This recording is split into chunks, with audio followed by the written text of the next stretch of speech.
নমস্কার বন্ধুরা, আমি কেতা আহারে বাহারেতে আজকে আপনাদের সাথে শেয়ার করব সানডে স্পেশাল থালি সাদা সাদা ফুলকো লুচি, যেটা কিনা বাঙালির প্রচণ্ড প্রিয়। আর হচ্ছে চিকেন আর পালং পানির। আপনারা মনে করবেন তো সানডে স্পেশাল থালিতে কেন লুচি? অ্যাকচুয়ালি আমি প্রায় দিনই রুটি খাই, আর সবার আজকে বায়না হচ্ছে ভাত খাবে না, সবাই আজকে লুচি খাবে, তাই আজকে লুচি করেছি।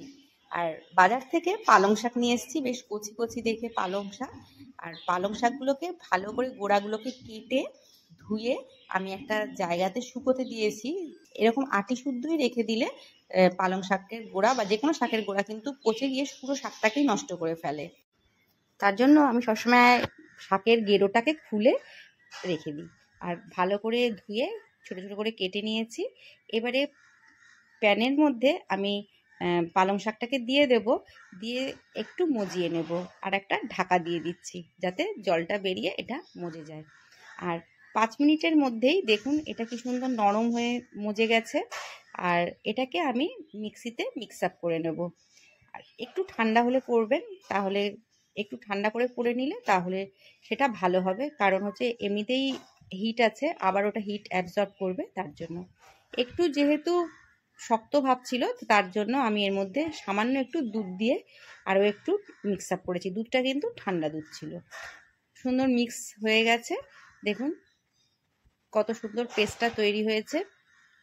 কিন্তু মিহি হয়ে গেলেও কিছু কিছু একটু শক্ত আঁশের মতন অংশ ছিল, তার জন্য আমি আরেকটু মিক্স আপ করবো। তার জন্য এর মধ্যে আর একটু দুধ আর হচ্ছে গোলমরিচের গুঁড়ো কড়াই ছিল, সেটাকে দিয়ে মিক্স করে নিচ্ছি। আর আমি একটা পেস্ট তৈরি করব। 3 চামচের মতো নারকেল কোড়া আছে, 4 মগজ আছে 2 চামচ, আর কিছুটা গোটা গোটা কাজু বাদাম আছে। এই সমস্ত রান্না বেশি ঝাল করার তো কোনো দরকার নেই, তার জন্য আমি এখানে কাঁচা লঙ্কা 4টে নিয়েছি। কড়ার মধ্যে দিয়ে দিচ্ছি সামান্য সাদা তেল।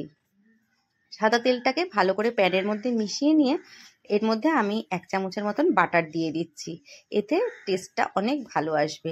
আর এখানে আমি ডিলিশাস বাটারটা ইউজ করছি। আর যেই মেল্ট হয়ে গেল, আর বাটারটা কিন্তু কখনোই প্যানে আগে দেবেন না, তাহলে কিন্তু বাটারটা পুড়ে যাওয়ার সম্ভাবনা থাকে। আগে একটু তেল দিয়ে তারপরেই বাটারটা দেবেন, তাহলে বাটারটা সুন্দর মেল্টও হয়ে যায় আর পোড়ার ভয়টাও থাকে না। আর এইসব রান্না তো বেশি তেল বেশি ঝাল দরকার হয় না। আর অনেকে এটা পেঁয়াজ রসুন আদা দিয়ে করেন, আমি কিন্তু সম্পূর্ণ এটাকে স্কিপ করেছি। আমি কিন্তু এই পালং পানিরটা আমি আমার মতন করেই করেছি। তার কারণ হচ্ছে পেঁয়াজ যেমন শাকে আমার খুব একটা পছন্দ না, আর পনিরেও আমার পেঁয়াজ রসুন খুব একটা পছন্দ করি না। তার জন্য আমি এটা পেঁয়াজ রসুন ছাড়াই করছি। আপনারা চাইলে পেঁয়াজ রসুন ইনক্লুড করতে পারেন। পনিরগুলোকে আমি হালকা একটু ভেজে নিচ্ছি। আর পাশের ওভেনে আমি একটু গরম জল বসাচ্ছি। তার কারণ হচ্ছে এই পনিরটা একটু শক্ত ছিল, যেহেতু এটা প্যাকেটজাত পনির, এই জন্য এটা তো ম্যানুফ্যাকচারিং ডেটটা হয়তো অনেক আগের থাকে, তার জন্য এগুলো একটু হার্ড হয়ে যায়। কিন্তু আপনি যদি ঘরে পনির বানিয়ে নেন বা কোনো মিষ্টি দোকান থেকে পনির কিনে এনে রান্না করেন, তাহলে সেক্ষেত্রে গরম জলে দিয়ে নরম করার প্রয়োজন হয় না। কিন্তু যেহেতু এটা আমার প্যাকেটজাত ছিল, তার জন্য আমি একটু গরম জলের মধ্যে এটাকে দিয়ে নরম করে নেব। আর পনিরটাকে কিন্তু আমি হালকা একটু ভাজা করে নিয়েছি, জাস্ট একটু কালার যখনই এসেছে তখনই আমি এটাকে তুলে বাটিটার মধ্যে, গরম জলের বাটিটার মধ্যে দিয়ে দেব। অনেক সময় আমি কিন্তু পনির না ভেজেও রান্না করি, তাতেও খুব টেস্ট হয়, কিন্তু সেজন্য খেয়াল রাখতে হবে পনিরটা যেন তাজা থাকে। তাজা পনির হলেই না ভেজেও সুন্দরভাবে রান্নাটা করা যায়, কিন্তু সেটা সম্ভব নয়। জলের মধ্যে আমি পনিরটাকে দিয়ে দিচ্ছি।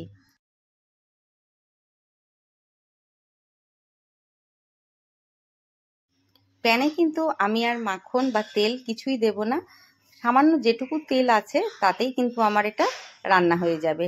তার কারণ হচ্ছে শাকেও যেমন বেশি তেলের দরকার হয় না, আর পনিরেও কিন্তু অত্যাধিক স্পাইসি করার পনিরকেও দরকার নেই। তার জন্যই আমি এই অল্প তেলের মধ্যেই সামান্য একটু এলাচ গুঁড়ো ফোড়ন দিয়ে দিচ্ছি। আর আপনি যদি চান গোটা এলাচ দিতে পারেন, তবে আমি এখানে আমার কাছে এলাচ গুঁড়ো ছিল তাই আমি সেটা দিয়ে দিলাম। আর দিয়ে দিলাম পেস্টটা, নারকেল কাজু বাদাম বাটা আর 4 মগজ বাটা আর কাঁচা লঙ্কা 4টে, সেই পেস্টটা আমি এখানে দিয়ে দিলাম।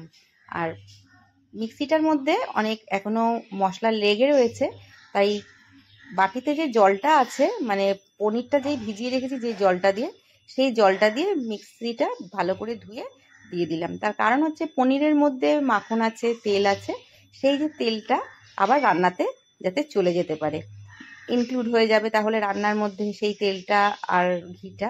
তার জন্য জলটা দিয়ে ভালো করে ধুয়ে আমি সেই জল দিয়ে প্যানের মধ্যে দিয়ে দিলাম।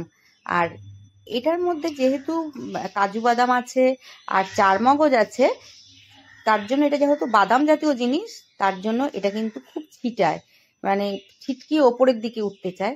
তার জন্য সামান্য একটু দুধ আমি এখানে ইনক্লুড করে দিলাম, আর দিয়ে যাতে না ছিটিয়ে চতুর্দিকটা নোংরা করে, তার জন্য আমি একটু দুধ দিয়ে আরও একটু নাড়িয়ে নেব।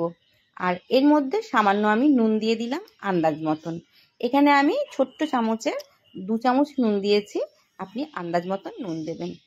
চারমগজ বাদাম এসব জাতীয় দিয়ে রান্না যখন করবেন তখন কিন্তু ঘন ঘন এটাকে নাড়তে হবে, না নাড়লেই কিন্তু এটা নিচের দিকে ধরে যাওয়ার খুব সম্ভাবনা থাকে। আর উপরে ছিটায় যেহেতু, তার জন্য অনেক সময় একটু ঢাকা ব্যবহার করে নিলেও সুবিধা হয়। একটু যেই কষানো হয়ে গেছে আমার, এটা জলটা সামান্য কমে গেছে, তখনই আমি পনিরটা যে ছিল নরম করেছি, সেই পনিরটা আমি প্যানটার মধ্যে দিয়ে অ্যাড করে দিলাম। আর যাতে পনিরগুলো এই মশলাটার এসেন্স ফ্লেভার পায়। আর একটু যখন জলটা আর একটু শুকিয়ে গেছে, তখন আমি যে পেস্ট করে রেখেছি পালং শাকের পেস্টটা, সেই পেস্টটাও কিন্তু আমি এখানে ঢেলে দিলাম। আর দিয়ে এটাকে ভালো করে নেড়ে নেব। অনেকেই এটার মধ্যে পেঁয়াজ, রসুন, আদা দিয়ে রান্না করেন পালং পানির, কিন্তু আমার মনে হয় হেলদি ডিশকে বেশি স্পাইসি করার দরকার নেই, কারণ পনির আর শাক দুটোই হেলদি আমাদের শরীরের জন্য। আর সুতরাং এই জন্য আমি পেঁয়াজ, রসুন, আদা এগুলোকে স্কিপ করেছি। আপনি যদি চান সামান্য একটু অ্যাড করতে পারেন। আর এতেও কিন্তু এই রেসিপিটা এতটাই টেস্টি হয়েছিল, অপূর্ব খেতে হয়েছিল।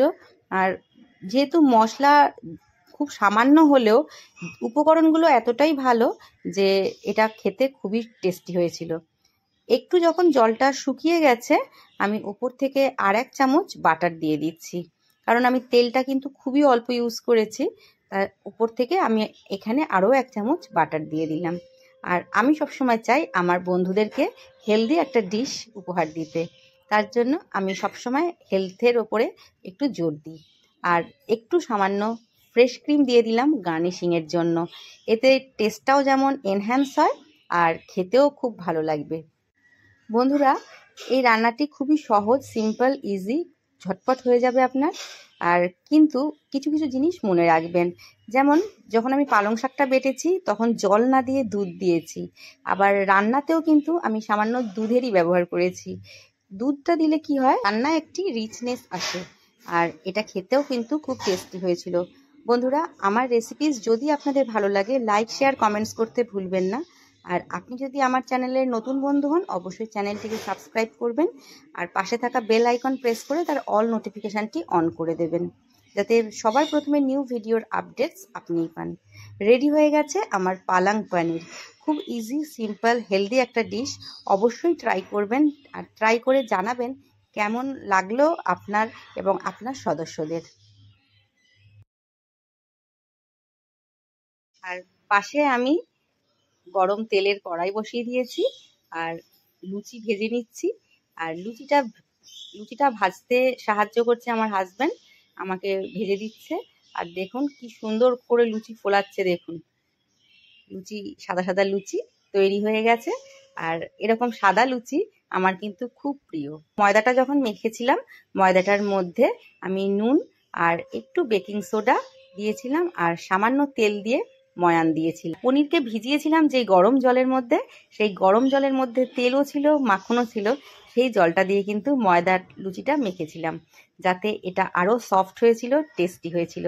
রেডি হয়ে গেছে আমার সানডে স্পেশাল লাঞ্চ থালি, লুচি, কষা মাংস, চিকেন কষা আর পালং পনির। তবে আজকের মতন এই পর্যন্তই, আবার দেখা হবে নতুন ভিডিও, নতুন রেসিপির সাথে। ততক্ষণ ভালো খান, সুস্থ থাকুন, শুভ চিন্তা করুন। নমস্কার, ধন্যবাদ।